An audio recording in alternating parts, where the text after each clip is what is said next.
we realize we are live on LaTishia McKinnie's page, or T, better known as. And I also believe we're live in a couple of other pages. For our family, we have a first cousins page. We're live there. Are we live on YouTube?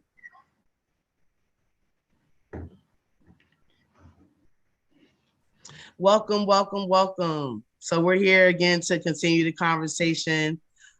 Just want to start from the top and say we've prayed ourselves in. We are very grateful to be here for yet another opportunity to have these honest conversations, these long awaited, necessary talks between family about what the topic is. It's about abuse. It's about molestation and rape that's been going for years unchecked historically.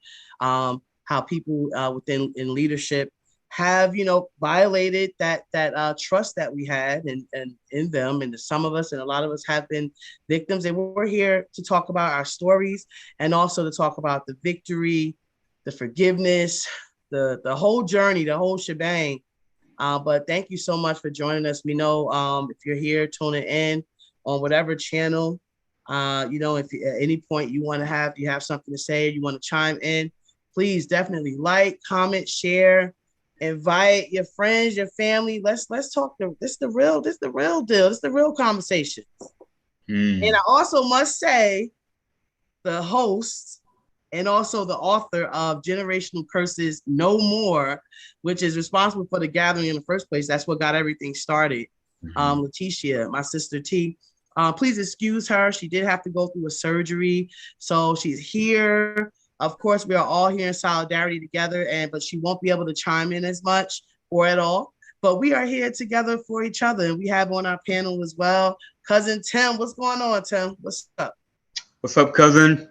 So happy to be here, and proud of UT for being the visionary, for writing the book, and for creating a platform for all of us to tell our stories and for people to hear our stories. And at the end of the day, hopefully, well, I believe the goal, and we will heal. That's the goal.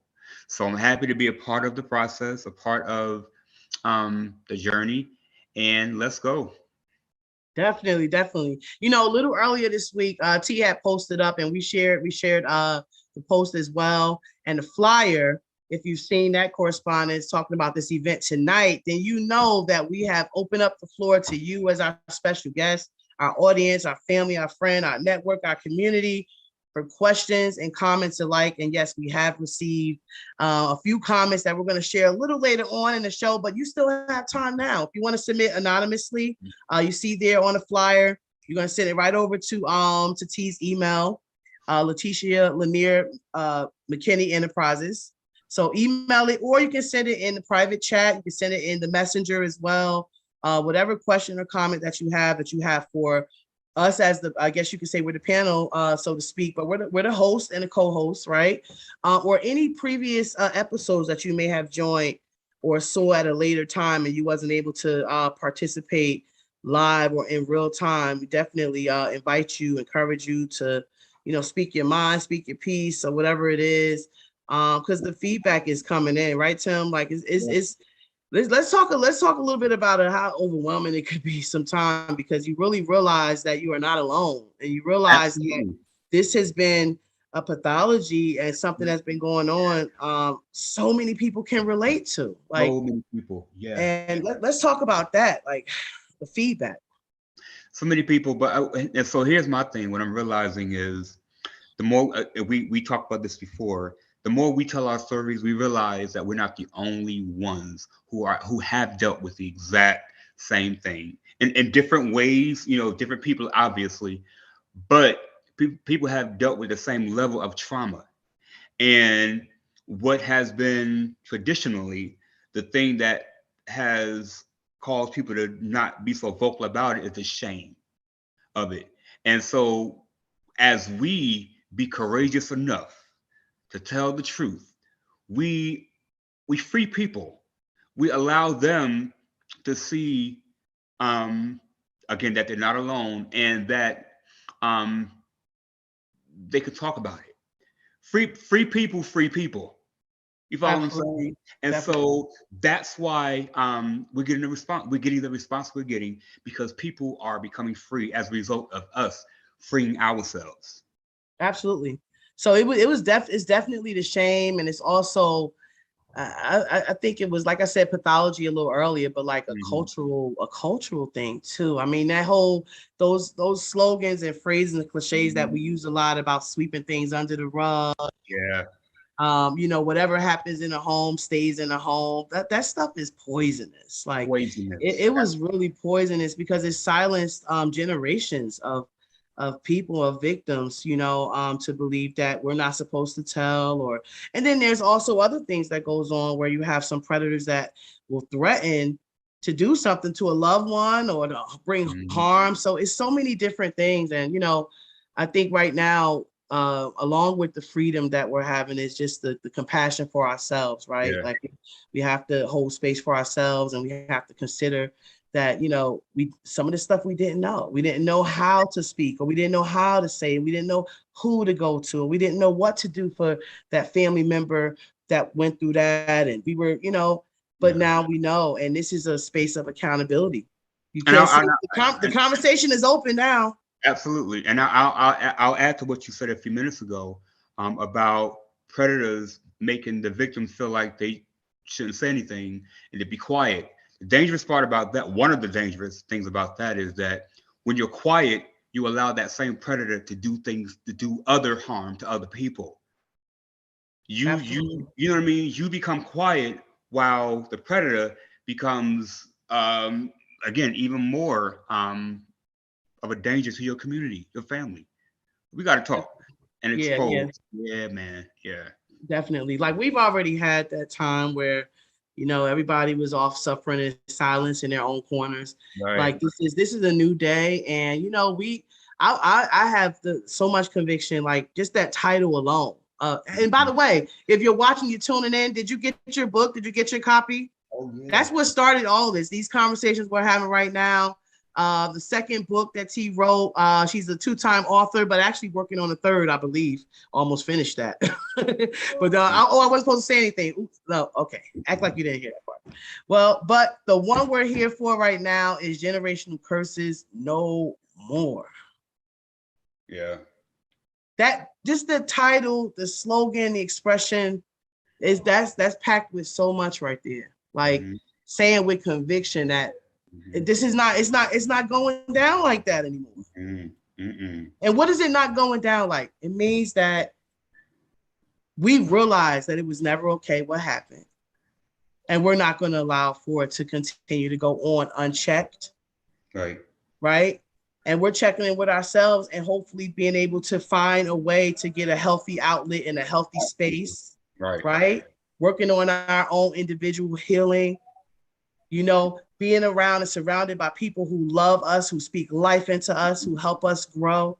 And in turn, we also are sending out that same air, that same energy, that same love, right? And Yeah. growing and building. And so, like, this is a beautiful space. And I'm just really happy because I know we kind of had a pre-conversation about what keeps you coming, or what brings you or drives you here in regards to this topic. But I'm just grateful to be a part of a positive shift, Mhm. because it's shifting. And the children of tomorrow won't have to worry about and deal with the things that a lot of us had to deal with. So What I loved the more that we are having this conversation in this month of April, which is Sexual Assault Awareness Month.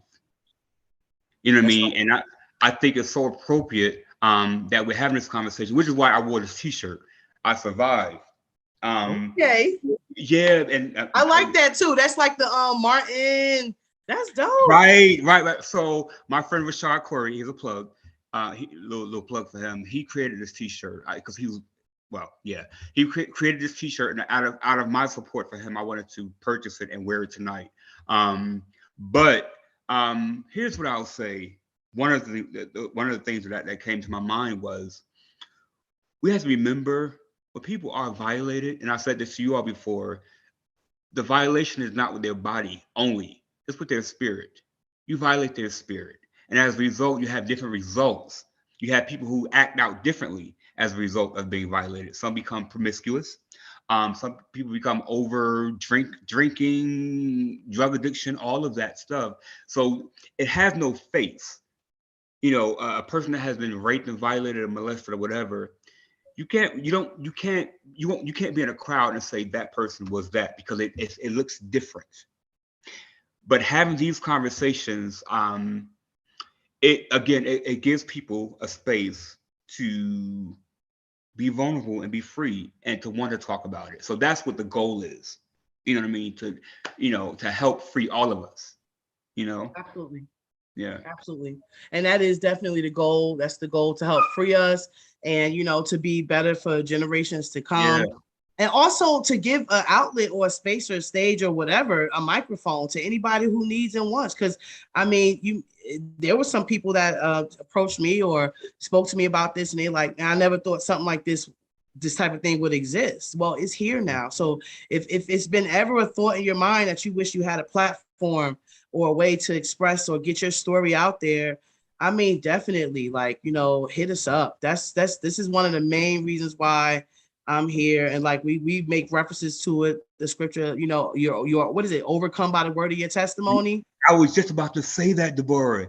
I was writing it down to say that. You overcome by the blood of the Lamb and the word of your testimony. Words are important. Open up your mouth and say something, because Absolutely. words have life, and words is powerful. So say something. You know what I mean? But you overcome by talking about it. Absolutely. You overcome by talking about it. Absolutely. Yeah. And you know what?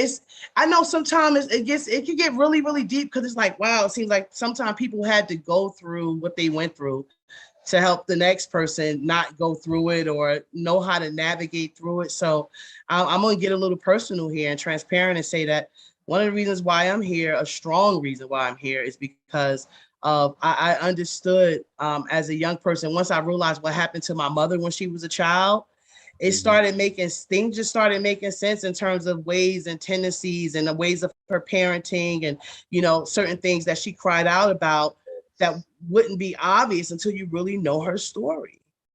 So it's like, I'm here for my mother. I'm here for when she was a little girl and she didn't have anybody to cover her, to protect her. And I can't go back in time. I can't do anything about the past. I can't rewind that time. But what I Right. can do is try to put that energy out into the universe, that I want to be a part of the solution.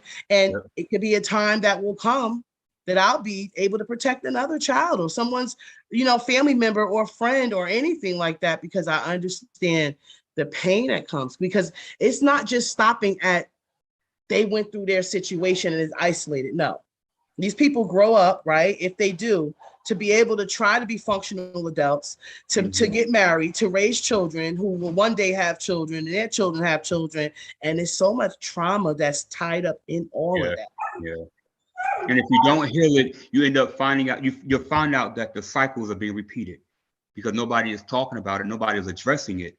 And and like you said a few minutes ago, and I said it to you all before, we are, just as Christ died for us so that we can live, we are now dying, not a physical death, but just by exposing our stories and telling the truth, our truth, so that others can live and not go through that stuff. So Absolutely. we have to do it, man. We have to do it. And it's ministry on another level. It is ministry on It another is level. definitely ministry, for Absolutely. sure. For Absolutely. sure. See, a lot of people, I notice, I mean, this is just in general a part of human nature. Not to say I've never been guilty of it, but we expect things to be packaged a certain way. Or, like if they have, a title or something like that, then you'll feel like, okay, that's ministry because it looks like the way ministry is supposed to look. They're on the Right. pulpit, so that's ministry. That's obvious, right? But we realize that there's people that's on the pulpit that's doing ministry that's doing wrong and that's doing corrupt things as well. So if it was Absolutely. that simple, and as you see, what you see is what you get, then this stuff wouldn't be happening. We wouldn't even have a reason to be gathered today. Correct. Yeah, Correct. tonight. Okay. Correct. So going back to the old saying, you can't judge a book by its cover. At the end of the day, ministry does not always take the same form. Right. Understand that the fact that we are here, behold how good and pleasant it is for brethren to dwell together in unity. We are here for a unified purpose. Mm-hmm. And that unified purpose is to for positive Right. end, right? For Right. children to be protected, for women to not, or anybody, man, child, it doesn't matter. For somebody to feel like you can, you have autonomy or you have the right or entitlement over another person's body, Body, absolutely not. okay, is Mm-mm. not okay. And so we're here for that positive reason. And it's not okay spiritually or legally. It's not okay spiritually and it's not okay legally. And yeah, and that's something, oh, remember we talked about it, that scripture that people tried to hold over our heads, and we, Come on here. You don't how take a how man of can you God to bring court. the people of God before the magistrates? Ah, Yeah. And T gave us some clarity on that too, because if you're doing wrong, then you wasn't a part of that magistrate number. It's for the people who are doing the right thing or trying to do the right thing to right. be able to handle their differences versus, all type of hell. This one is breaking loose and wrecking all type of havoc. And because he has a title, that it's okay for us to excuse his behavior or, act like it didn't happen. No more. So, whew, that's why I said that title is like that. Yeah. And I mean, honestly, generational. Let's sit there for a second. Because one thing that I found, and I'm not saying it's an absolute truth, but this is my observation, is that a lot of times it's like if it happened to somebody, then they do it to another, who do it to another, who do it to another. So breaking it right here means it's not going to continue on like that because it's been going for generations. We've actually found out that some people who were predators had it happen to them and all of this. So yeah, we're trying to break this thing. Yeah. So anybody and everybody that joined, I see we do have a few viewers. Make yourself known if you will, please. Let us know. Say hi, like, comment, share, whatever the case may be. But thank you for joining. We are so glad and so grateful that you took time out your evening to sit here with us in this conversation. To hopefully one day you may want to tell your story. So right now, we're letting you know the platform is here. So thank you so much for joining. Thank you, thank you, thank you. Yeah, I wish I could see the comments, but once again, I can't. So, Yeah, it's not actually. There's none on from my end that I can see. I can see okay. that there are some viewers there. So I wanted to thank and address the viewers. But again, if you want to right now, you can actually send us an inbox, either of us. If you have any questions, comments, concerns, anything you would like to talk about or address this evening, because again, you are our guests for the night. We do have more things coming in the future and more conversations rolling out and surprise guests coming. But tonight it's all about you. It's about the people who have been joining us for these past, how long has it been now? I don't know, but a couple of Mm, months? yeah, Yeah, it yeah. had to be because T launched the book and my mom's birthday is March 1st and T launched around that March 1st or March 2nd. And I think that first talk was the second. Okay. So yeah, it's been almost 2 full months. Mm, And you've been joining us and you've been supporting us as well as reaching out and giving feedback in multiple ways. So thank you for hanging in there, because there's a lot to come. There's a lot going forward, and I'm just excited for the opportunity we will have to be able to help in people's healing process. So can I just take a moment to just ask everyone who's watching to pray for our family because today we memorialized our uncle Ronald. And I just want to make sure, since people are, becoming a part of our family just by joining us on Zoom. I want them to also be a part of knowing that we're kind of grieving at the same time, and just keep us in prayer. You know what I mean? Because we talk about generational curses. They're our part of our generation is dealing with something today. So just without going into detail, just hold us up in prayer. I want to just say that. Okay. absolutely. And thank you so much for saying that, Tim, because I actually do want to take a moment to sit there as well. Mm-hmm. Um, I'm glad because at some point this definitely needed to be said. Our beloved Uncle Ronald, Yeah. that is the second to the youngest son of our beautiful and beloved our grandmother Joyce. Yeah. May they all rest in peace and rest in heaven. I was very close with Uncle Ronald and missing him every moment, and every day, because it just seems unreal. And sometimes, you know, it doesn't get easy to think about or talk about it. I don't proclaim to have all the answers or the best ways to deal with death or grief or whatever, but we do need to give that moment to acknowledge our uncle and may he rest in heavenly peace. And our family is gathered, some of our family members, and I really wish that I could be in there, you know, multiple places at one time. But thanks for saying that, Tim. So just a moment of silence. Yeah.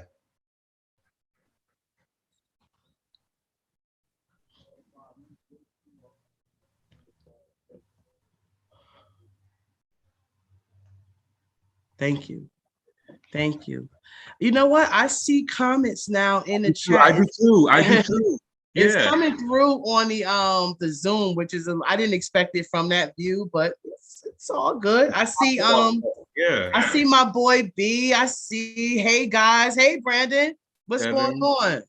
Thank you for joining, man. I just spoke to, that's my boy, that's my brother. You know, he kept his word. Thank you so much.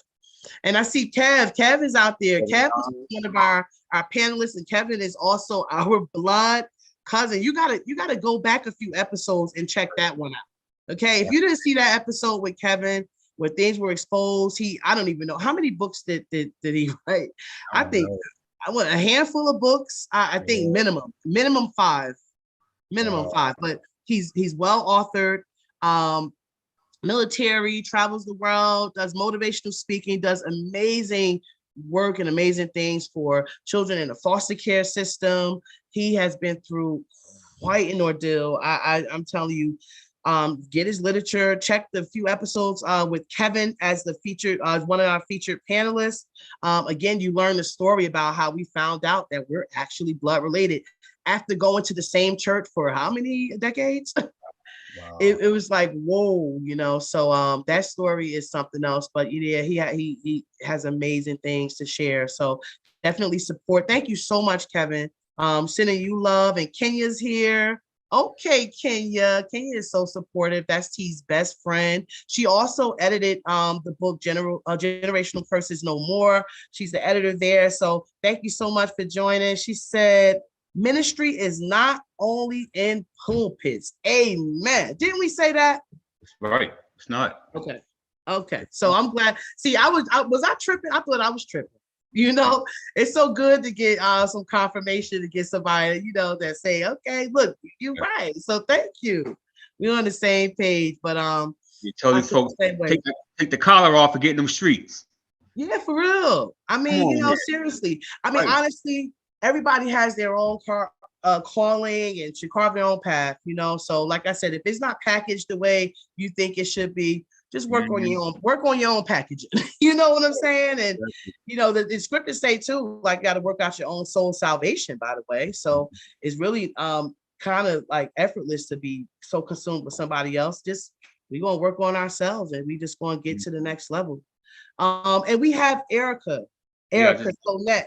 Yes, tuning in and share it across my social media. I love what you all are doing to heal the community. Thank you. Thank you. Thank you. Thank you. Thank you. I want to sit there for a second. I love that. That's what it's about. No, seriously. That's what it's about. Yeah. Thank you. I'm also seeing some comments here. Okay, and it's showing up. Now it's showing up on Facebook as well. Thank you, Brandon. He said rest in heaven for my Uncle Ronald. Thank you so much. And I love you too, Brandon. I surely do. I love everybody. I really do. I love everybody that's joining under the sound of my voice, and the people that's going to come later, and the people that's going to listen later, and the people that's hiding and acting like they're not watching. I love you too. Yes, I do. I love you too. And hopefully one day we could all, you know, convene and join together. But I'm gonna read a testimonial. Because like I said earlier, we have been it's overwhelming, but in a good way. It is. We've definitely been getting some feedback, and people are sharing their stories. And like we said earlier, and I'm gonna get a little bit more specific.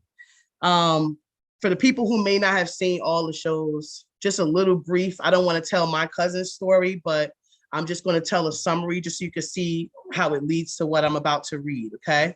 I want to give you a little bit of context of how everything is connected. So talk about generational curses and how there was like a culture of silencing going on. Around the time we went to the church that we grew up in, and I'm just going to go ahead and say it. I grew up in Citadel of Hope Mission. That's the church I grew up in. And around that time, I had learned when I was young, the church that the pastor at the time was raised on. So there was like unchecked rape and molestation going on in the church that we were raised in, as well as the church where the pastor that pastored our church came from. They were doing the same thing, and their family members was doing the same thing. And of course, it was unchecked. So I just want to give you a little context with that. And I'm going to read this testimony, and I'm so grateful. And right now for tonight, definitely keeping this anonymous. So you don't have to worry. We will never make a statement here without your consent. If you confide and share with us, and also just to be clear, T as well, professionally is certified as an abuse counselor. So if you ever need to reach out to a professional, we do have that available on the panel. We understand the sensitivities behind the information that you choose to share, and we do not take it for granted that you have entrusted that unto us. Please be sure. So the people that what we're sharing has been authorized and allowed and consented and agreed by the people who were kind enough or who wanted to just share that information. They didn't have to, and they decided to. And so I'm going to give them this space to share their words anonymously. So I'm going to read one. And it says, hold on. You gave me flashbacks of when I was just 6 years old, not even 80 pounds soaking wet. All of the pastor's biological children were afraid of the drunk uncle. That was the pastor's brother. When mother was working, he would come to the apartment and bang on the door. I remember all 5 of us hid in the closet, terrified and full of fear. He would mess with the kids one by one, but God. We lived above the church building. That was 70 years ago, but I am still here by the grace of God. I felt like throwing in the towel, but I feel God in your ministry. Thank you. You are crying loud and sparing not. Keep doing what you are doing. It is helping so many. Your book is fire. That was the way she ended it. Your book is fire. Wow. I mean, what a story. Like, I don't even. 70 years ago. 70 years ago. Oh my God. So if not now, when to stop all of this? Exactly. When do we put a stop? When do we come together and do something different? 80 pounds soaking wet, Deborah. A baby. And so this is the access that people had to people's children, you know. Yeah, exactly. Because of the trust. Because if they didn't trust the pastor, the uncle wouldn't have had probably didn't even own them or access them that way. Right. We have to really I don't want to say we have to. Let me put it this way. I have learned through my experience and things I've observed to not put people on pedestals. That's like one of the major lessons I've taken away, because she, as a 6-year-old child, she should have been protected. They should have felt safe. They were amongst leaders, ministers, clergy, no less, men and women of the cloth. Oh my God. And see, this is not a show just to say we're not on a witch hunt. We're not just coming here for bitter stories. Right. We have to speak truth to power. When is it going to change? A 6-year-old, a baby. What kind of sick mind wants to violate a 6-year-old, man? Oh, I'm sorry. And that's what I'm saying. No, please don't apologize. I'm listening. I want you to say what you're saying, because I just need to hear what you have to say, because I have some stuff to say too. Go ahead and say it, because I'll get emotional, because that makes me angry, and it breaks my heart. it breaks my heart too. And I want to say to this anonymous person who have experienced this 70 years How ago. many years ago? I don't know how, I don't know if it goes far. I hope somehow or another. And I know you said, but God, right? So I know that you're a person, and I already know this because I know who you are. But I know you're a person of faith. And but like, I'm sorry if it means anything. I'm so sorry for what happened to you. My mother was a couple years older than that when it began for her. She was 9 years old, and her stepfather would molest and rape her and come in her room so many nights. And sometimes because she was scared that it was happening to her little sisters, Yep. she would actually do an interference so that she could be the one in harm's way instead of them. Yep. This is serious, Yeah. you know, and they never told anybody until they were adults. They talked about it. They would threaten not to tell. They would threaten not to tell. Mm-mm-mm. You all right, Deborah? So sorry for the interference. I'm sorry. I have a puppy. If you could please have mercy on me, because I love you all, and give me a couple seconds. He is a black lab, and he is 10 weeks old, and he is loud. Okay. Woo-wee. And I love him, but now he's out. I'm so sorry about that. Thank you for your patience. I appreciate it. Oh man. I mean, I'm still sitting there because I'm like, this story right here, how this person, you know, I obviously had no fear of consequence. He felt like, you know, it doesn't matter what I do, I could just do this. He didn't go to jail. Nobody called him in the front of the church and rebuked him. He didn't have to make any type of public apology. He never was accountable for it. I'm just speculating because there's so many people like Right. and I started when a lot of stuff came out about things that happened to my loved ones, and I saw a common trend. I'm like, do people that are predators, do they seek out churches so they can get away with it? Mm-hmm. Mm-hmm. Because it's easy.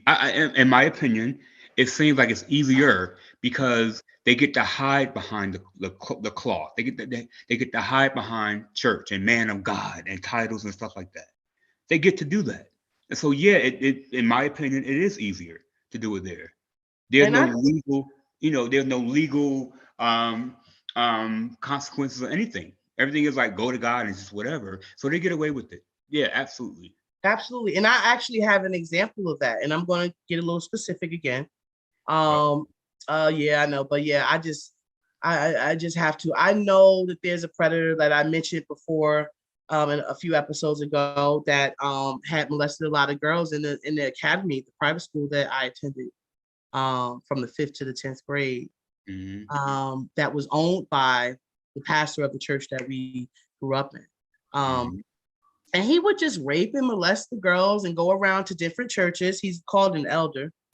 Go around to different churches, and some of the churches would, kick him out, and then, but there was never any real consequence. Like I only saw one person stand up to him on behalf of his daughter when it came out, and I was just like, I just didn't. Even as a child, I couldn't understand how people were able to just get away with stuff like that. So, you know, the thing is that the story is being told now, Mm-hmm. and I pray that you continue to heal and feel safe and feel heard. And also thank you for sharing your testimony. You didn't have to do that at all. And I want to say, it says here, but I am still here by the grace of God. Mm-hmm. And she mentioned that she feels God in this ministry and it's helping so many. So thank you so much for that testimonial. And we got a couple of other ones, but I definitely wanted to give each of them. I want to give them the time that it deserves, because you did not have to share that. We understand that, and you didn't have to confide or share. You didn't have to give us the Yeah. information, so And but you also helped whoever you are. You helped someone else by sharing your story. You helped someone. You freed yourself, and you also help someone else. So just know that you didn't tell your story in vain. It's definitely not in vain. Definitely not in vain.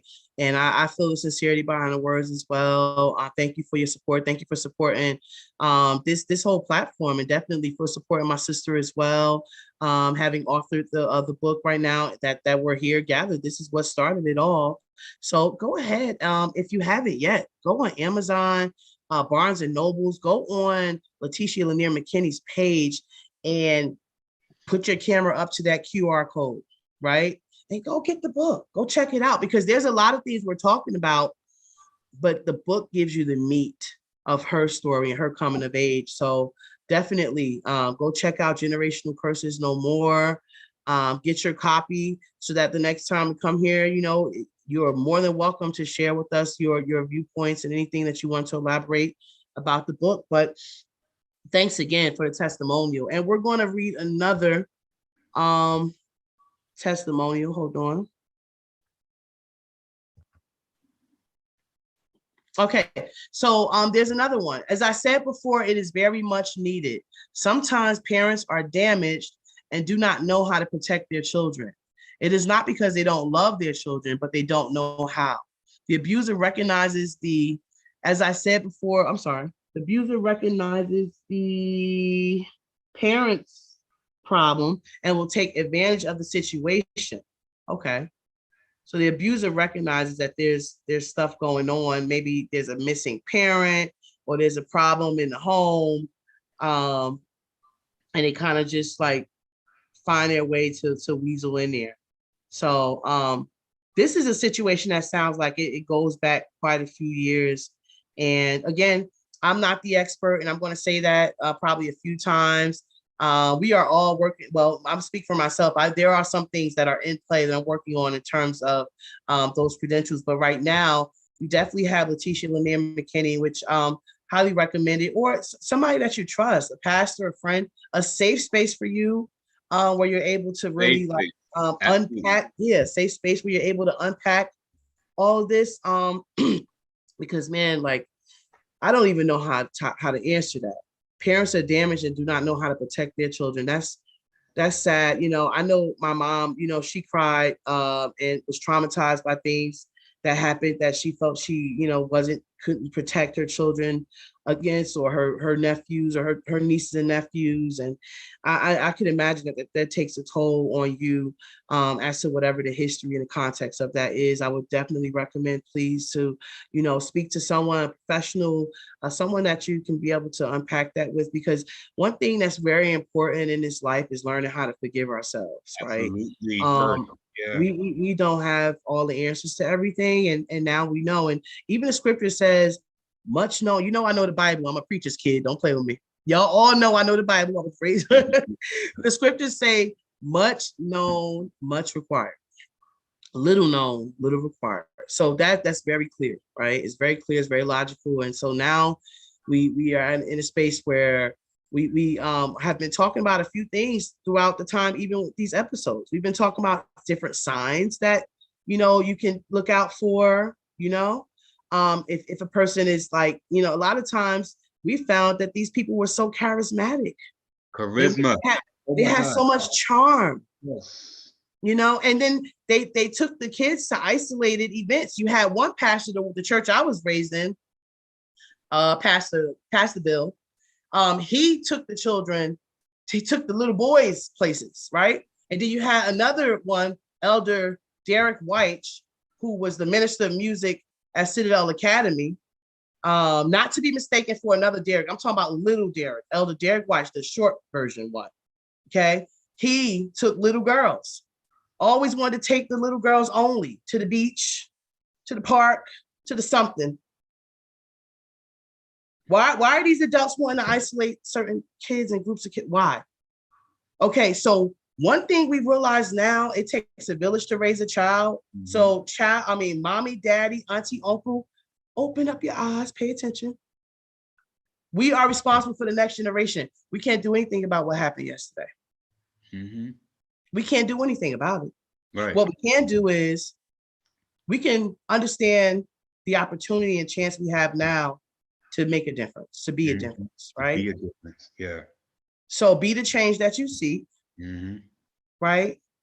And this is for anybody. I'm speaking to myself because at the end of the day, it takes a village to raise a child. Let's pay attention to the signs. And let's not act like we don't see no. Question it. Challenge it. Challenge it. You have the right. Your auntie, your uncle, your guidance counselor, your friend, your whomever. You have the right. Okay? So there's just different things that we're learning. We're learning about ways. We're learning about the signs and we're learning about ways to approach it. And it's not one answer. It's not a one size fits all. I'm just speaking on my convictions and what I've seen, observed, and know. And so, like, I wish that in the past, if I could rewind time, that the adults were paying attention to what was going on right under their nose. Yeah. But we're not holding them to it because we understand that was the time. There was so much going on. There was brainwash. There was very young people entering into a church with no guidance, and now you have somebody that's telling them where they're supposed to do, come, go, speak. So it's a lot of stuff. And we come from people who have undealt with trauma themselves. Exactly. You know what I mean? And so as a result, because they didn't deal with theirs, they had no blueprint to help us to deal with ours because they didn't deal with theirs. So yeah. And I want to encourage you all, listen, keep going to church, do what you do. If I could encourage you to also consider therapy. Some people are against it, whatever. I encourage mental health. Again, we are in Mental Health Awareness Month. Tomorrow, I am going through a session, one of my first sessions that my church is giving, which I'm so proud of that they're creating a space to have mental health. Talk to someone who is trained professionally to help you deal and unpack these childhood traumas. Absolutely. Absolutely. And I'm co-signing that all the way. Thank you, Tim. I don't think that's something that could be said enough. I really don't, because that's the whole thing. Like, we've been kind of conditioned and programmed to neglect certain parts of ourselves. And I say, like, God didn't just make us a physical being. We have a heart, right? We have a mind to think. We have all these faculties, and we're supposed to tend to all of them. We have to care about all of them. We have to care about our mind, our heart, our spirits, our bodies. And no, we're not perfect. We just keep working at it, keep working at it. And like I started to say a little earlier, for the last testimonial that I read, for the person that shared that, thanks again for sharing. And I pray that your journey towards forgiving yourself and healing and having honest conversations, or whatever it takes for you to be able to heal and mend any relationship that's broken, possibly between you and your child or whatever you indicated. I pray healing for that situation, definitely. And that you guys can go and seek a professional. You can see one individually, and you can also see one to help guide you through that process of forgiveness, and guide you through the healing process with your child or the person you may have felt like that you didn't know what to do or how to protect them at the time. And a lot of times when it comes to healing, sometimes people just want to be heard and be acknowledged. I mean, it could probably go a long way just to say to your daughter, or say to your child or anything like that, that I wish I would have known what I know now. I would have done things a lot differently. And I'm sorry for what you went through. I'm sorry for what that is. Emotional intelligence and being and exercising empathy. Empathy. Empathy.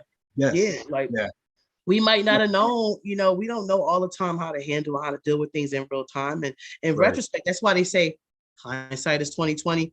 And so then now we see things a little clearer. So just be honest about that. I mean, it goes a long way. I know there's people that have harmed me emotionally or mentally, any type of way. And a lot of times those things were able to be remedied and fixed because the person actually made me feel seen and heard. And they took accountability for it. And they open up the floor for an honest conversation. And, all of that stuff contributes to being able to grow in a healthy manner with your bonds with people, right?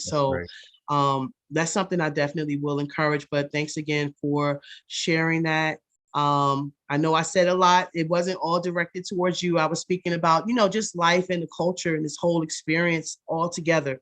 But that ending part that I said is definitely for you. I pray your wholeness and your healing journey, and that things are mended with you and your family. But thank you so much. So that was from the same person that made the comment before, that was the 70-year-old one? These are two different ones, because the first one was saying about, it just turns out that they both was talking about the same time frame. See, that's why Wow. I was And confused. those are two different people. Wow. That's crazy. Wow. What? Two different people, of which I am 100% sure that they're two different people, but the same time period they're referring to. Yeah. And one is talking about how she was violated by the pastor's brother around the same time that the other one is talking about she feels some type of way about having not known how to address that with her child, having gone through that. So wow, this is really a generational pathological, like, what is the word? It has to end. It ends now. It's a disease. It's a disease. Yeah, it's a disease. It's been going on. And it's not just the churches, and it's not just the Pentecostal Baptist churches, a lot of different organizations, a lot of different systems and groups of belief. I watched a documentary where it was talking about so many denominations, and they all had stories of cover-up stories with rape and molestation. It was a lot of different churches. It was the I saw it was Jehovah's Witness, the Catholics. I mean, it's not religious specific. It's not even race specific. It's a sickness inside of people that thinks it's okay to violate people who can't protect themselves. Like, that is weird. Epidemic. Exactly. Whoever said that. It's in the music industry. It's in the model and the fashion industry. It's everywhere, y'all. It's everywhere. And people of power will use an opportunity over people who are vulnerable to violate them. You know what I mean? So yeah. Oh my gosh. Definitely. Boy Scout. Boy Scout schools, epidemic. Yeah. So let me just say real quick, if you keep sending the questions. We have a couple questions, a couple more testimonials. You are more than welcome to continue to send your comments. Please like, comment, share this live, because we want to be a part of that love revolution. Like, I know it might sound like a cliche, whatever. We want to be a part. We're on the side of right. We don't want to be. We are on the side of right. So who's going to join this train? Yes, I'm inspired by the people who was talking about the Me Too movement. And now I'm just like, man, it's just all coming to be and manifesting. It just makes sense. This is on time. We are on time, guys. Deborah, maybe you can mention this to Tia. I don't know if she's still watching, but on her page, it's not shareable. I want to share it, but I can't share it from her page. Okay. Well, it's right now it shows that it is public and that you're able to share. Really? I want to say here. Okay.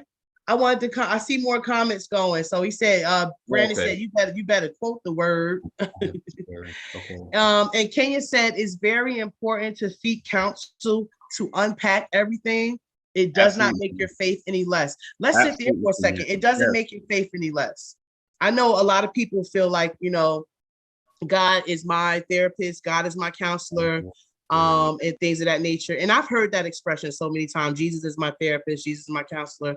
And my opinion of that is that I will take all of the above. You don't have to replace one or the other. You can have it all. You can have it all. You can have Jesus, and you can care about your mental health and speak with someone who can help you through processes so you can have a healthier existence. Get rid of the shame, the guilt, the fear, and all of that stuff associated with these years and years of that trauma and bondage because of the abuse, or because maybe someone was abused and nobody was there for them. Or, I mean, there's so many things and ways to go about being a healthy person, right? Can I? Oh, sorry, I didn't mean to interrupt you. No, it's all good. I want to put a pin where you mentioned do all of it. I thought about this. I think about this all the time. Faith without works, y'all, is dead. Have the faith, but also do the work. That's right. Do the That's right. work. We have the faith. Now it's time to do the work because otherwise the faith is dead. Do the work. That's all. Definitely. And that's what's up. Faith Mhm. without works is dead because you have to step out and take action at some point. Mhm. And that's what that says as well. Yeah. It's just about put the action behind the faith and watch what God Yeah. can do. And Absolutely. that scripture is there for a reason, right? So Hmm. work is action. Work is taking action. You actually have to do something to do a work, right? That's right. You can't say you're going to work if you just sit there, twiddle your thumbs. So faith without works is dead. Let's take action, and be intentional about Intentional. our healing. Be Healing. Yeah. intentional about our physical, mental, spiritual. I got work to do. Yes, we all do, but let's be intentional about it. Let's at least be honest and say, you know what? This is what I will commit to for my healing because I matter and I count and Mhm. it makes sense and I'm going to do it. Right. So Mhm. that's what it is. But yeah, I mean, I'm just loving the feedback that we are getting this evening. Thank you so much again for joining. I see quite a few watching, and I just want to make sure if as long as I'm able to acknowledge everybody's comments and feedback, I'm going to try my best. So Naima, good evening to you, Naima, who we go way back. Wow. And we went to church together. We knew each other since we were what, toddlers, I do believe. And Erica Sonette, Sister Lucy is here. Thank you so much for sharing. And Erica is also encouraging everybody to share in the groups. This platform will help someone. Thank you so much. We appreciate the feedback and support. I'm just, I'm blown away. Thank you so much. And Naima said, God uses physicians. Whoa, let's sit there. Okay. Because if we have to say all the time that Jesus is my therapist, Jesus is my doctor, and Jesus, which I know, but God uses physicians. She said it. Naima said it right here. Sometimes we Mhm. got to go to the doctor, right? So it's the Mhm. same thing, but the Same thing. doctor is dealing with your physical body.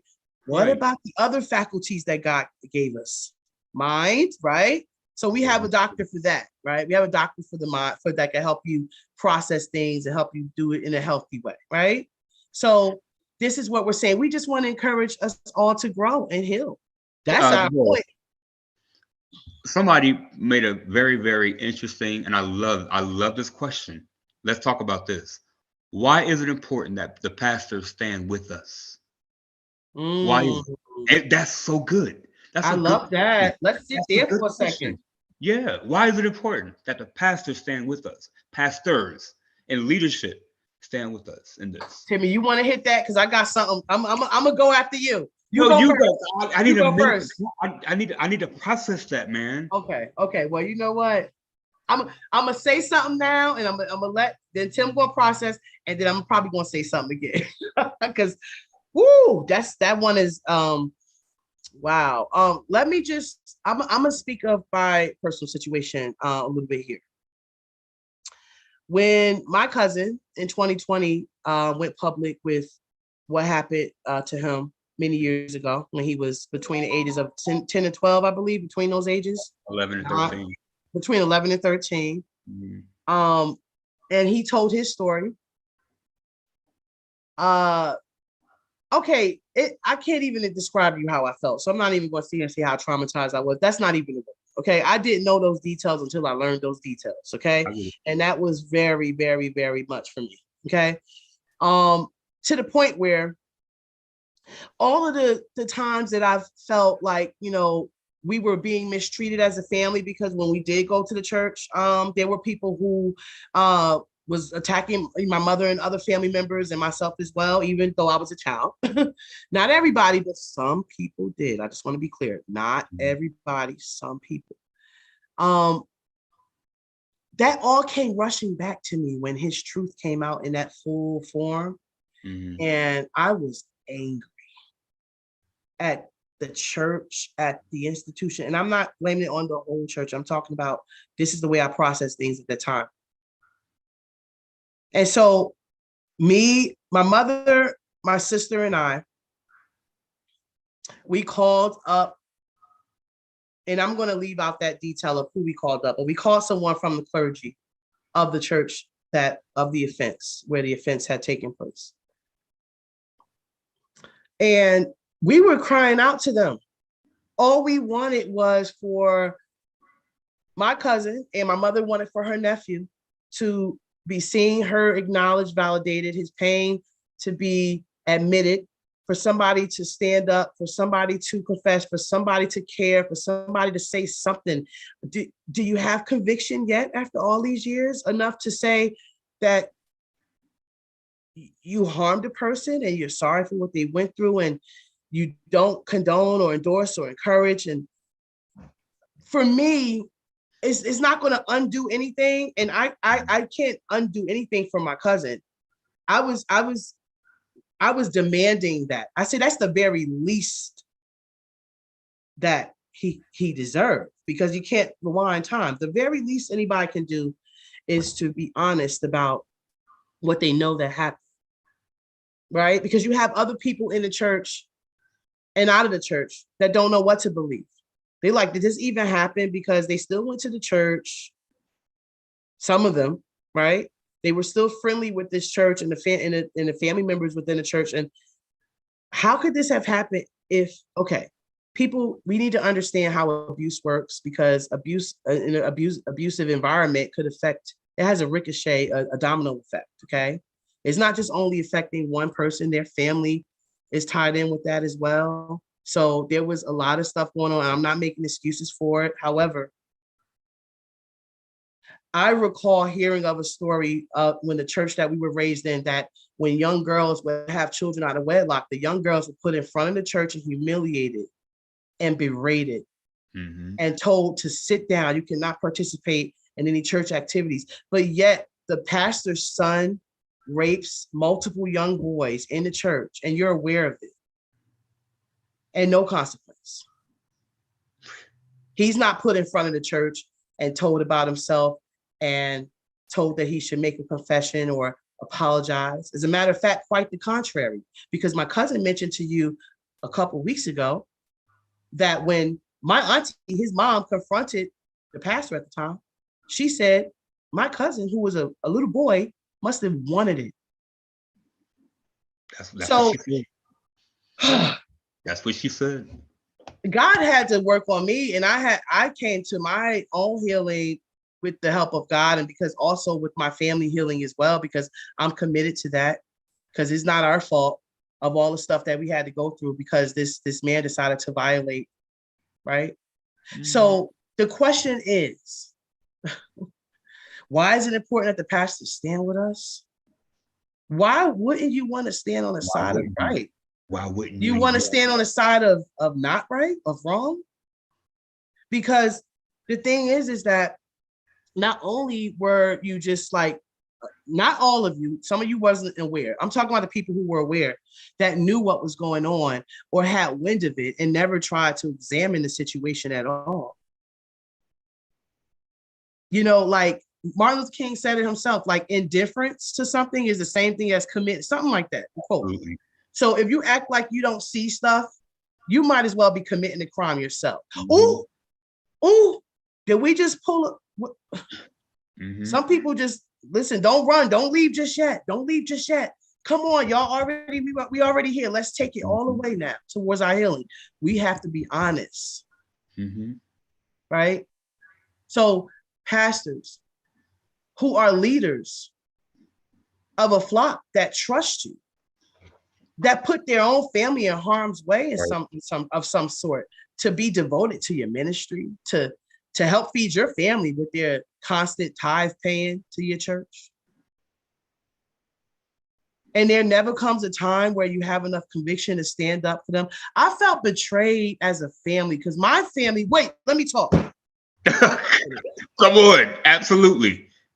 My family has contributed greatly to that church and that ministry on every angle you can ever imagine. Okay? Money and time. The music ministry, money, pulpit, evangelism, time, commitment, love. My mother had us at the church more than anywhere else we was ever allowed to be. And 8 days a week. Not I 7. tell everybody, I didn't go to church 7 days a week. Right. I went to church maybe 13 days a week, 14 days a week. Right. Wrap your brain around that, okay? And then you have, not only were we large in number, we were, and we are, talented. Absolutely. Effortless. Yeah. Singing, preaching, writing plays, performing plays, traveling, representing the church, music ministry, youth pastors, choir director, my sister, LaTishia LaNier-Mckinnie. My mother served that church every waking moment of her life. She served God and she served the church. Let's be real. She served God and she served the church and the ministry. She believed in the ministry. She respected the leadership. She was only a child herself when she came to that church, 22. That's a baby. And when it all comes down and the truth all comes out, nobody can stand up for us. Really? The cat got your tongue? Wow. And you okay with people thinking that this never happened? Even though it almost ravaged through a whole family, a beautiful, loving, gifted, talented family who love God and love to support and be there for everybody. Yeah. And when it comes time to really stand up with conviction for us, for my family, for my cousin,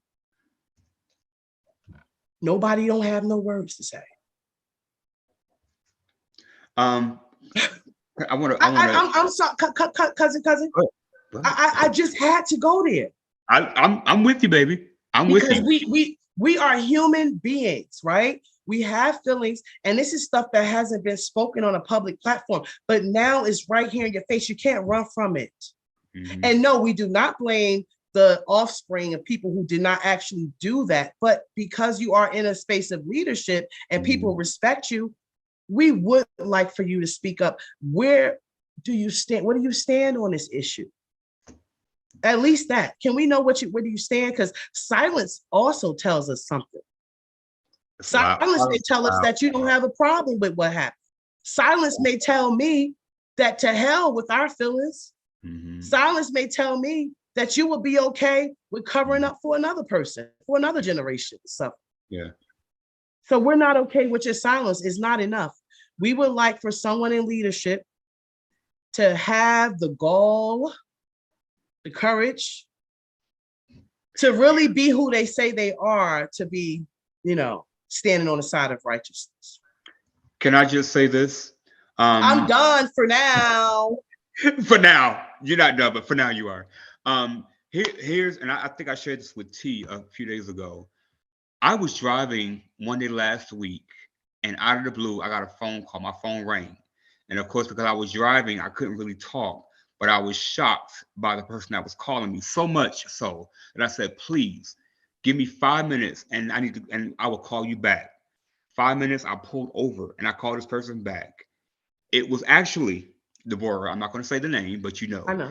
Yeah. It was the son of the predator, the one who violated me, calling me out of the blue to apologize.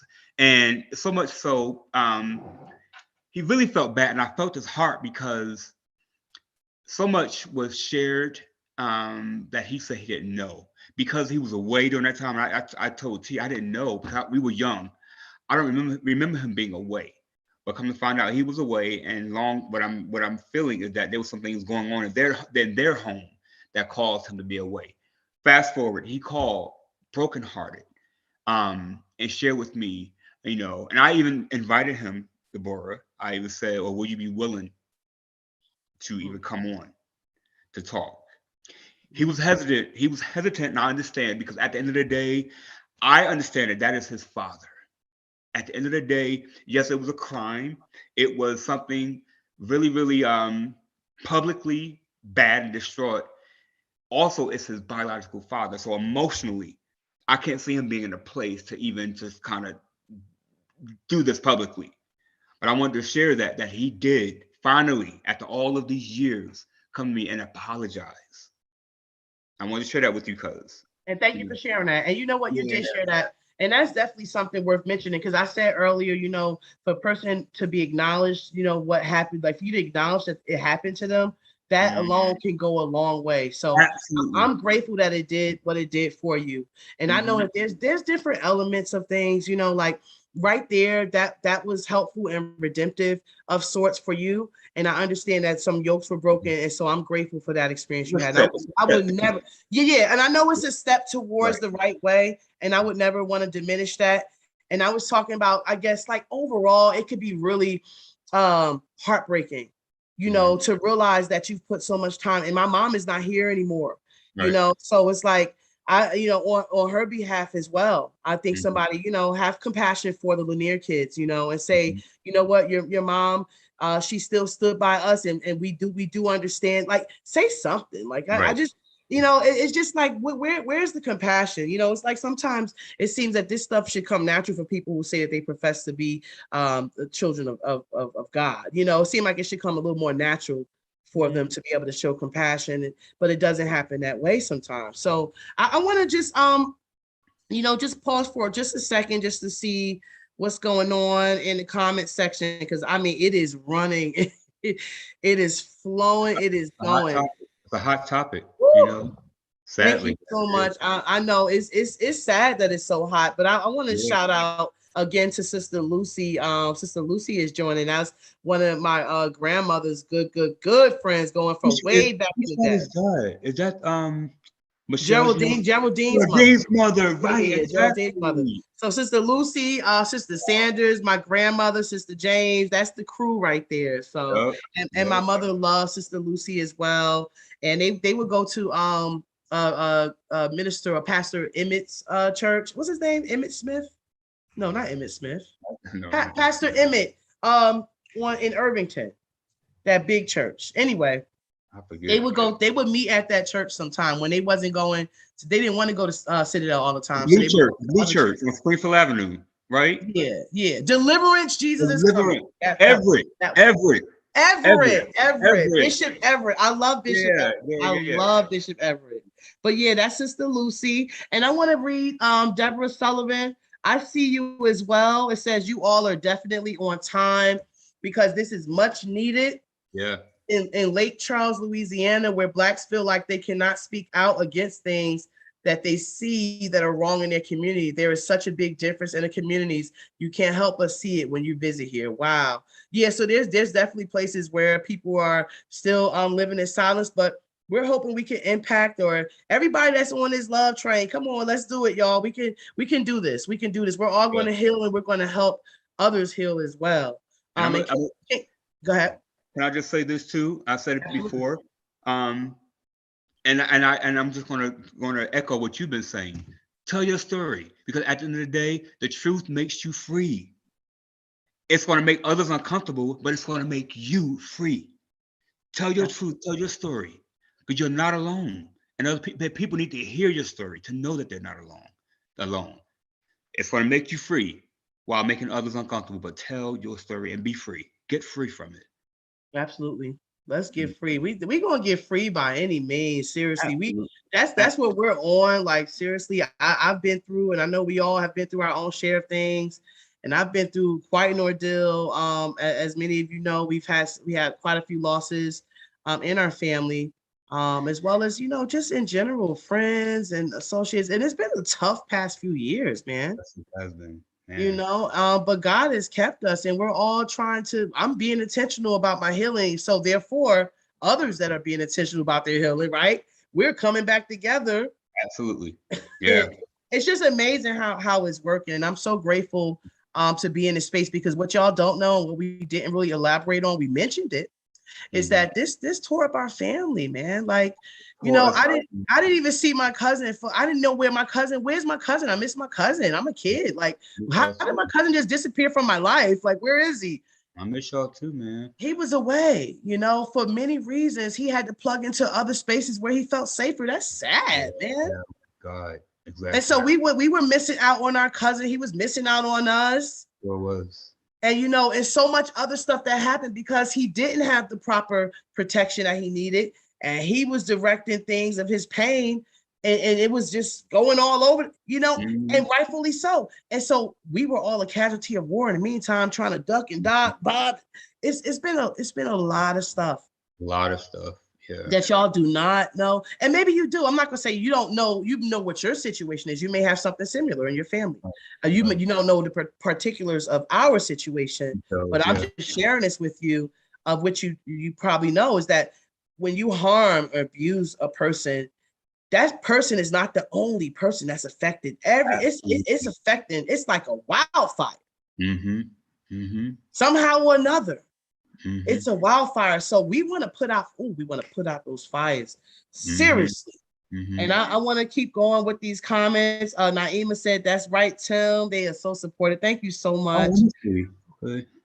Thank you. And I see here, let me see. Erica Sonette said, I grew up in a church that conditioned us to not talk about God's people. Let's go my God. Yeah, exactly. Let's go there. I feel that where a lot of that's where a lot of the fear may come from. We were taught to be silent. It's a generational curse. It's a general curse among the Black community to sweep everything under the rug. Wait a minute. Let's talk about how that's a book right there. How people gaslight us and make us feel bad for having an opinion about somebody just because they have a title in the church.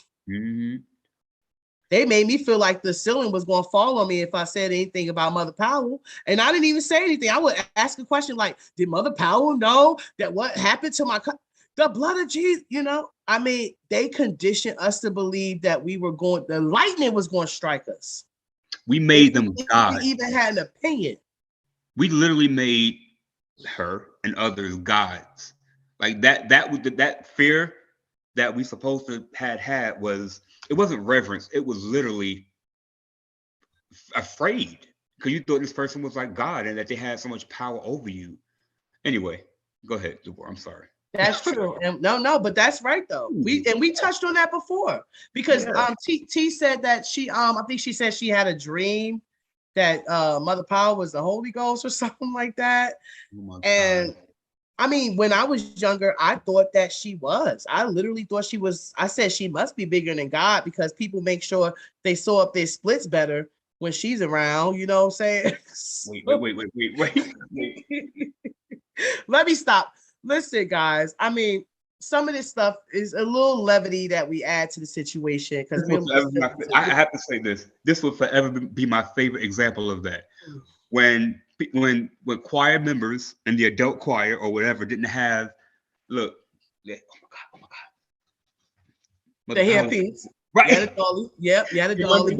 And put their hairpiece on the dolly. What is it called? A dolly or whatever? Either one, both. It's called both. God, it's like, are you serious? Yeah, and that's the way it was. So it's like, now we're learning, like, I think it's definitely a generational thing, because it's not all about somebody's title or rank. I mean, it doesn't mean that it's not important if you have worked to achieve something. I'm not trying to diminish your achievements or accomplishments. What I'm saying is that in terms of doing the right thing, it's not so clean cut all the time, like black and white. Like, oh, she has a title, she's gonna do the right thing. She doesn't have a title, she's gonna do the wrong thing. No. We're learning that a lot of that is an illusion, and that we have to hold people accountable no matter what their title or rank is. At the end of the day, these people that we trust and that we have trusted, they're gonna have to face the truth and the consequences of some of these things. I mean, you put yourself in a position of leadership. And I was talking to Tim, wasn't we talking about this the other day? Because I'm like, that's like a nurse that gets mad that they have to administer medication. They have to wipe somebody behind. The CNA gets mad because they got to wipe somebody behind. The teacher gets mad because she has to teach kids and she has to write on the chalkboard. I don't know. I mean, you signed up for this. You signed up for it. Right, exactly. Right. And you decided that you were going to take the call or heed the call, or maybe you called yourself. I don't know. But whatever the case may be, you believe that you are that leader or whatever. And it comes with the territory that sometimes you're going to be put in an uncomfortable position to stand on the side of righteousness, because at the end of the day, integrity has to count for something. Right. Do anybody know about that? Okay, maybe that's 10. I thought that was 101. Maybe that's a upperclassman course or something. Maybe that's the 400 level course or something. I don't know. But I thought that was 101. When you were in a place of leadership, people are going to look to you to lead them to the right way, not not to act like what their feelings don't matter. And so we're calling people, not people out. This ain't no witch hunt, but we talking about the mindset. The mindset. That's what we call it now. We are challenging the mindset of yesterday. Yeah. And we have found so many holes in that mindset. We don't see a need to keep it. We're not going to keep that mindset that says we want to cover up for predators who are harming people who can't protect us. Not. We not with that. And we never was with it. Okay. But now, because we're having this open conversation, we're inviting everybody else to say no more. Okay. In any situation, even if it's going on right now, safely find a way to remove yourself from a situation that does not serve you, that's harming you, that's causing you pain over and over, mental, emotional anguish, whatever the case may be.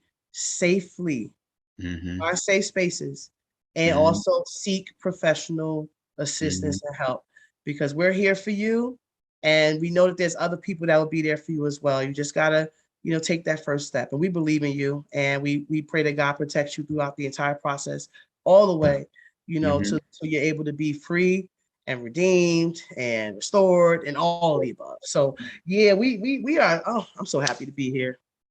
This is good. Once again, I'm grateful. parents, please pay attention to your children, what they are saying and what they are not saying. Can I say that again? Yes, please Parents, say it. please pay attention. No, give attention to what your kids are saying and what they are not saying, the nonverbal language. When you see their behavior change, ask questions. Please give attention, because we got to be more intentional about hearing our children. Yes. And I just wanted to say that. Absolutely. And please, just to piggyback off of that, investigate, examine, ask questions. Ask questions.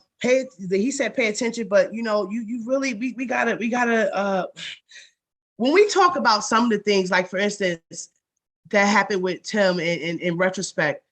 And I'm like, in my mind, I'm like, that seemed to have been obvious. He was a playful, climbing trees, doing his thing, then all of a sudden just became like kind of mute. And silent and withdrawn and a little bit of antisocial. But then once he did find his creative niche and craft, he plugged into that and was away from his family. But all of that was a little weird, right? A little weirdness going on in between. And so if it's something, behavioral changes and shifts and something with the pattern moves, let's question, let's examine, let's investigate. Yep. Right? This is awesome. I want to read a little bit of more comments here. Naima says, I've been there. One minister or sister I talked to said, why are you lying on a preacher? And for years, I dealt with that. But God allowed me to reach out to that sister years later to free myself. And her words were, I knew you were telling the truth, and it has happened so many more times. And then the word I needed to hear, she said, I believe you, and I'm sorry. Oof. Come on. So preachers, yes, we need them to stand up for what's right. Thank you. Yeah. And Erica loves your quote, by the way, Tim. You said free people. She said that's a fave quote. Okay, Tim. Thank you, Erica. That's a quotable right there, definitely. And I see here Nathan had a reference for King David, but he still had to tell David that he was wrong. Okay. Oh, I'm sorry. Nathan had a reverence. I'm sorry. I read that wrong. Nathan had a reverence for King David, but he still had to tell David that he was wrong. So see, it doesn't take away from respect or what your position is if you still handle things the right way. It's still possible for you to handle things the right way and for you to make people feel seen. We've already been in a culture of secrecy for many years. So, if we can break that secrecy, like you don't have to support Yeah. people in secret, like you don't have to privately support people. Mm-hmm. Like either you support it or you don't, either you agree or you don't. Like, let's just be who we say we are. Integrity is like, if you're the person, when somebody's not looking, who's that person?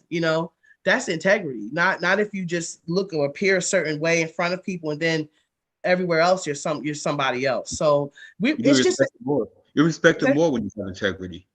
You'll be absolutely. respected more when you have integrity. Absolutely. Absolutely. And so you're charged with that responsibility to make a choice, to care about more than yourself when you decide that you're going to take a position of leadership. People really, really, really have a lot of faith and respect, as you know, into clergy and men and women of the cloth, pastors, reverends, bishops, and all of this. So if anybody, I know we said a lot tonight, but I hope that that's one of the main takeaways.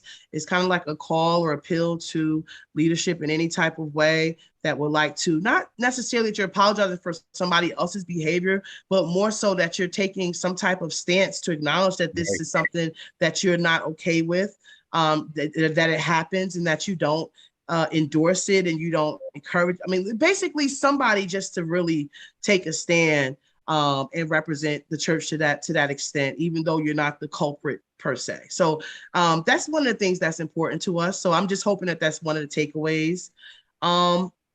And it says, follow your intuition when it comes to your children. That's what Erica Sonette says. So if you feel something is wrong or you feel something is off, again, go off of that feeling. You're the parent. So you're going to know and have inklings of things. So instinctively.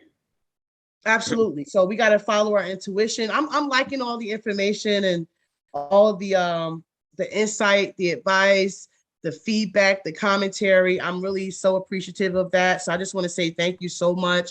Everybody, thank you for joining us. Thank you for participating. We ask that you like, comment, share.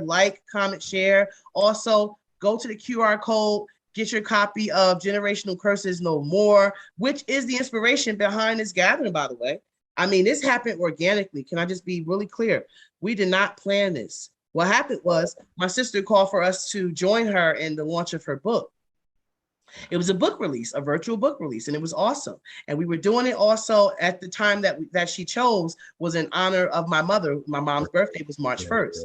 And from there, the conversation just began to grow and flow.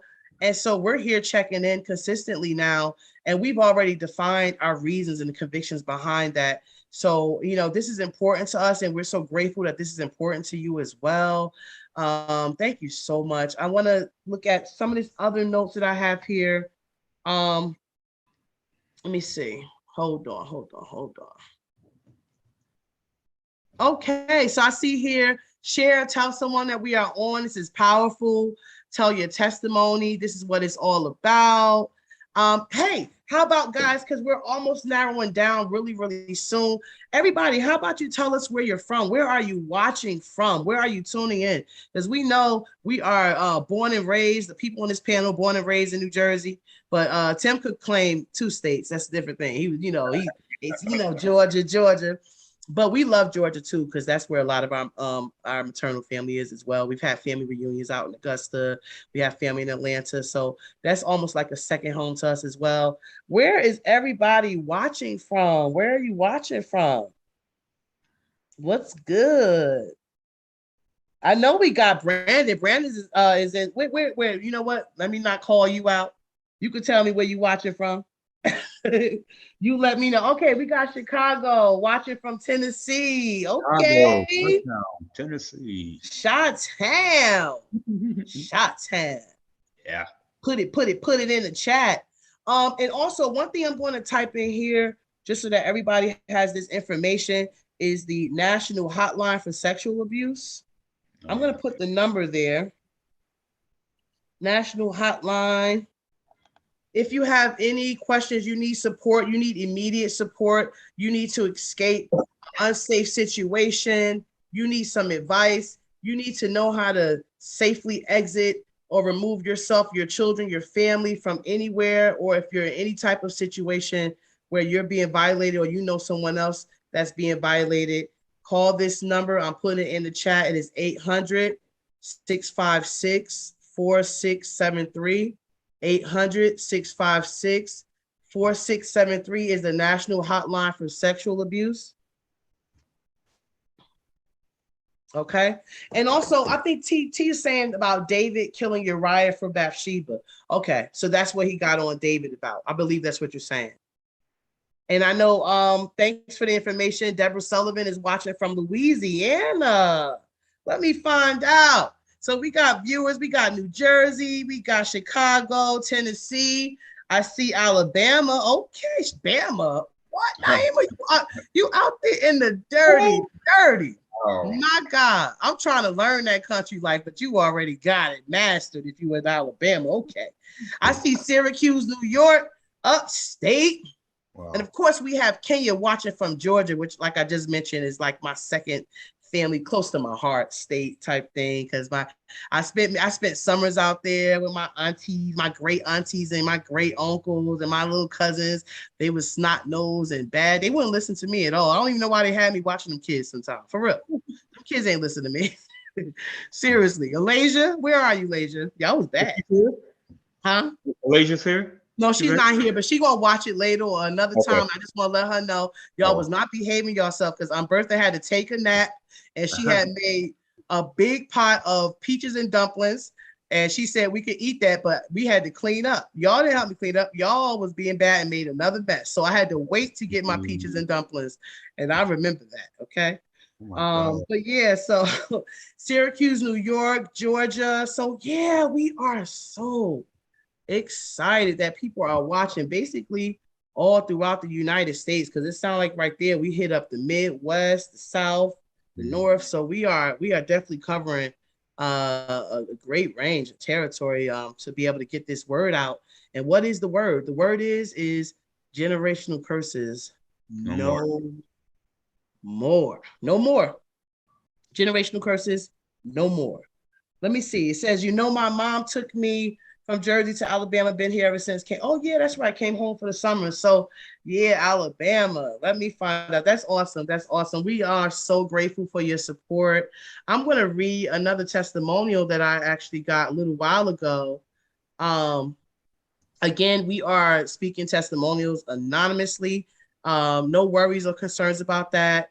If you want your name or likeness at any time mentioned, you are more than welcome to let us know. But other than that, we're going to respect your anonymity, okay, and your privacy. So I have another testimonial. We all have wounds that need healing from childhood trauma. As I got older, I was able to recognize that he groomed me at the age of 12 first, before he completely robbed me of my innocence. It feels good to be believed, like it's almost vindicating even. It still bothers me to be in his presence, and that happened to me when I was 13. I love you and your family to this day, and I hope y'all really do know that. Anonymously submitted on behalf of this show, The Talk Storm. And guess what? Since y'all are out here being so supportive, can we ask you another favor? We know like, comment, share. Don't ever stop that. But definitely make sure you keep joining us. If you have any questions or anything that you want to add or any suggestions about anything, we are definitely open. Just inbox us, send us a message. Let us know how we could be of any type of help, support, or assistance, and possibly adding having a platform for somebody else to share their story. It's very important. Each one teach one. We're here for each other. And I mean, I already love the people. I'm here for the people. That's what I stand for.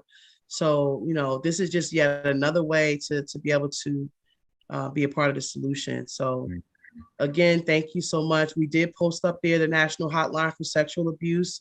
And again, I'm going to mention as well that T is a certified abuse counselor. LaTishia LaNier-Mckinnie is a certified abuse counselor. Please feel free to reach out to her as well. She is our professional on the panel, and someone else that you trust. If not us, then somebody. You have a safe space somewhere. You can create a safe space, or maybe it's a therapist you've been looking at for a while. And you're like, man, you know what? I've been waiting. Let me just finally get that started. Go ahead. I encourage you to do whatever it is that's necessary for your growth, so that you can thrive, not just survive. We've been surviving before. Now we want to thrive. We want to live. We live in now. We live in. Absolutely. So And I do. Go ahead, Tim. I'm sorry. Go ahead. like I said, we're living intentionally. Absolutely. Definitely, definitely, definitely. And I want to say to that the last person that I read the commentary there. Thank you so much for sharing and for offering that information. The grooming part, we definitely did touch on that, Mhm. Yes. and I know that that is a MO of the people who have experienced that. They all have a different story of they can realize now if there was certain preparations of things that the person was trying to get them prepped for, so to speak. I know of a predator that likes, now in retrospect, I'm seeing like shy girls or quiet girls, and he was grooming them in a certain way to be secretive about what was going on between them, you know. And even in my situation, and there's the elder Derek White. He tried me to an extent. I can't say I didn't go through what other people did. I think for whatever reason, thank God. I don't know, for the grace of God. However, I believe he was trying to check in to see if he was able to do that, which is why he was always play fighting with me, and his hand will wind up my clothes, or all of a sudden he's playing with me and I feel a hard penis on my thigh. I'm a kid though, by the way. I'm a kid, by the way, 10, 11, 12 years old, by the way, a kid. And he's playing with me and making sure that I know that he's aroused. That's not okay. So this is what I'm saying. Even those things that we might deem like, okay, well, it's not as bad as this. Listen, this is wrong behavior. And there's no comparison. There's no, you can't do that. It's wrong behavior. You're violating people. You're affecting generations to come. You're causing trauma on a family, and you're committing a crime. Like, there's nothing positive that comes out of that. There's nothing to get from that makes it okay or justifiable. And I remember that he wanted to make sure that I felt or saw or knew or was aware. And it wasn't just me. We would all talk amongst ourselves. Why is he always hard? Elder Derek White, who was the minister of music, the school music teacher, and a very talented songwriter who had us traveling all over, winning awards, but also liked to mess with little girls. A lot of them, a lot of little girls who grew into women, and we talk. So I'm talking about dozens. So as we get to this point, we have shared. Let me ask you another question, Tim, because this was something that we kind of wanted to like wrap things up here, and we talked about this in our pre-interview or our pre-talks. How can we move forward if we've never heard an acknowledgement or an apology? What information, I guess, advice or insights or anything or feedback even? What do you think about that question? Repeat the question again. I want to make sure I hear it correctly. How can we move forward if we've never heard an acknowledgement or apology? Okay, so here's what I would say, and some may agree with it, some may not, but I'm gonna say it anyway. Forgive them anyway, because forgiveness is for you.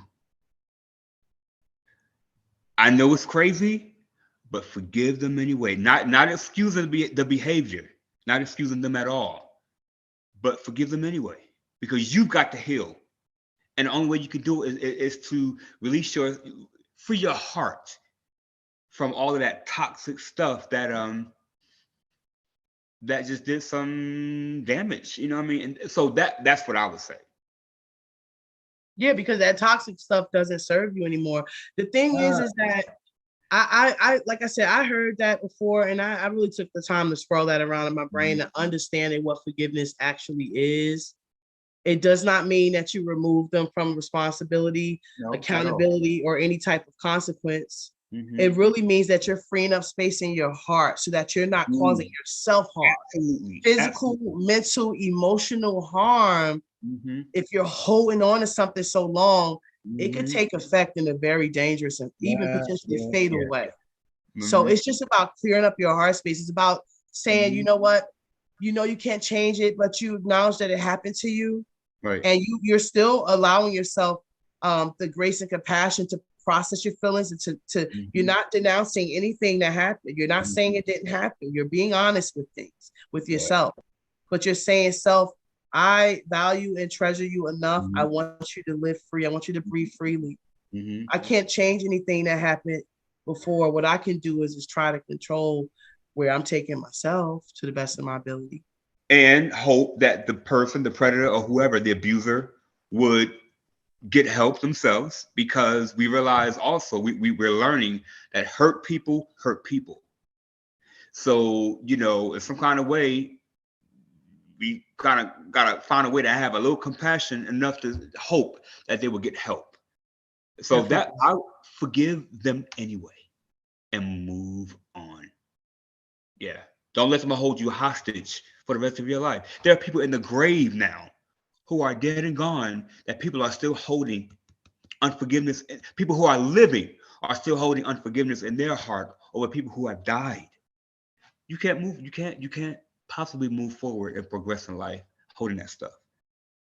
And you know what? That actually, what is it? Pulled my cards type of thing. It took me a long time to be able to forgive somebody who was dead, and that's Roosevelt, the grandfather, the person that we considered our Hmm. grandfather, that raped my mother, my all of my aunts, my mother, and physically abused my uncles Hmm. to the point where they let.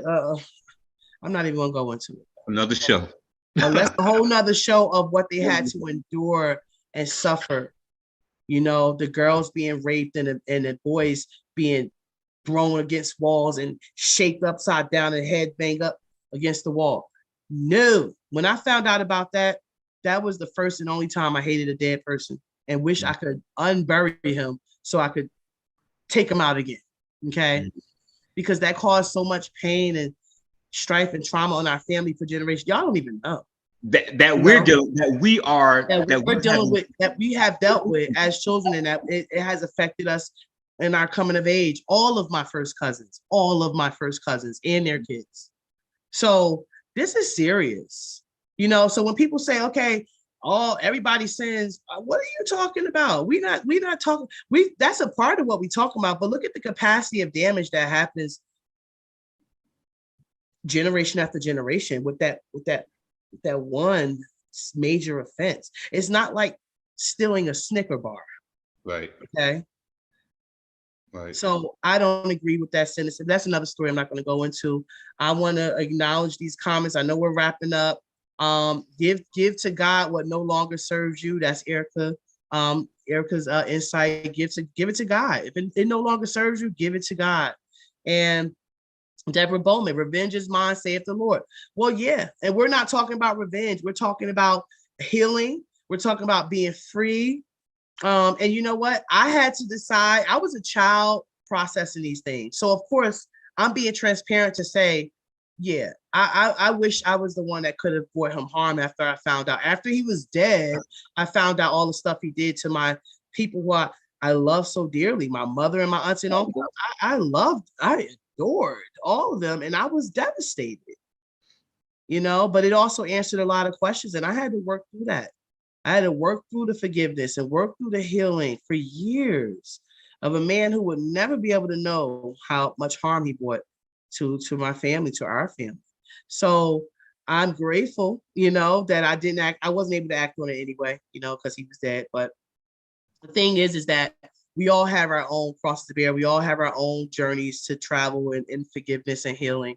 And, you know, I'm being intentional about mine, and I'm grateful that I'm at the state I am right now, you know, and I feel free. So we're all being intentional about our freedom. Yes, that's right, Deborah. It is a process. It's a process. So I just want to know if Tim has anything to say. Other than that, I want to say before we go, because I do want to hear from Tim. I just want to direct your attention to you can contact Tim at Arrington Designs at gmail.com if you want to reach Tim. No inbox for Tim. Send him an email, Arrington Designs at gmail.com. Okay. And for T, email her at LaTishia at lmckenterprises.com, or visit the website www.lmckenterprises.com, or go to the YouTube channel at LaNier-Mckinnie Enterprises. I am so excited. And for me, you can inbox me, send a message to Messenger. I also have an email address, lanier.deborah@gmail.com. lanier.deborah@gmail.com. Feel free to send me an email. Messenger works perfectly fine for me as well. If you have any questions or comments, we hope that you can at least be able to get in contact with one of us. If you wanted to be featured on the show, we definitely have a few people who are lined up that are interested and that are next in line, so to speak. So we definitely want to get you on our roster if you care to share, if you want to share. And let's all get on this healing train, this freedom, this love train, man. Like, seriously, I don't care how cliche or corny it sounds. Like, love is above it all. God is love. Love is the epitome and the height of it all. And love is sacrifice. So we're here, and in so many words, being a sacrifice. We're having the courage to create a platform to have these honest conversations, and we encourage you to join us when you're ready, right? And in the meantime, pray for us and thank you for your support. Like, comment, share, get the book, Generational Curses No More. And yeah, Tim, you can take it out. What's good, Cuzzo? What's good? This was amazing. Well, it was amazing tonight, wasn't it? Amazing, Oh, amazing. I mean, I don't have many words to say. It's going to be short. I want to first say that us, we're not victims. We're victorious. Yeah, you heard my story. You've heard other stories, but I want to say, please know that we are not victims. We were victimized, but we are not victims. We are victorious. We survived it. I survived it. I survived. Yeah. Absolutely. And okay, since we showing off shirts, mine says "beat it" with a pinata. Okay. With a pinata. So beat it. Right. So now let me stop. and I just want to also let you all know that if you've gone through this or whatever you have gone through, you are not alone. Please know that you are not alone. Find your village, your support system. If it's not your biological family, create your own family. But we need each other. We need people. You're not alone. So I just wanted to say that. I love you all. I love you so much. Thank you so much, Tim. Thank you so much. My favorite co-host and my favorite host, LaTishia LaNier-Mckinnie. She's over there, but she's going to be feeling better. Just pray for her. Pray for her recovery. She has surgery, major one. So I want you all to please touch and agree. Where 2 or 3 are gathered together in the midst. Pray for a speedy and a full healing and recovery for my sister, LaTishia LaNier-Mckinnie. Pray for my family as a whole. We appreciate your prayers. My uncle who has transcended or transitioned and went on to be with God. We love him. We miss him. We wish we could be with our family right now. I'm just grateful to be here right now in the number and be having this conversation. Something that's been festering for so long, and we're actually here now having this conversation. I can't believe it's mind-blowing. It literally is mind-blowing to me. And a reminder, every other Thursday we are live. Every other Thursday we are live, so you are going to get announcements in advance. Join us every other Thursday. So that means the following Thursday we're not live, but then the one after that, right? Join us, and we look forward to your questions, your comments, your support, your like, comment, shares, your subscribing to the YouTube, your purchase of the Generational Curses No More, and there's other things to come, so stay tuned. And thank you so much for joining us. We love you. We love you. Thank you. God bless. Good night, y'all. Peace. Buenas noches. Woo. Okay, gotta go. Ooh.